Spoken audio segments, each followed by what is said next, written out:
আপনারা যারা দামি মূল্যবান রত্ন ধারণ করতে পারেন না আপনাদের গ্রহের প্রতিকার করার জন্য, তারা ঘাবড়াবেন না। দামি রত্ন ছাড়াও কিন্তু গ্রহের প্রতিকার সম্ভব। ইভেন আমি এটাও বলবো যে আপনি যতই দামি রত্ন পড়ুন, যদি আপনি এই কাজগুলো করে থাকেন আপনার রেজাল্ট আসবে না।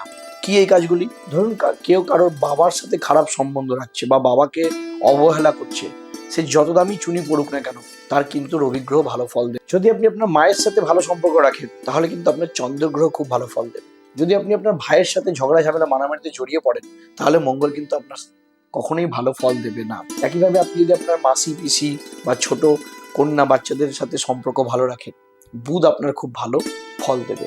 এর জন্য পান্না পড়ার দরকার নেই।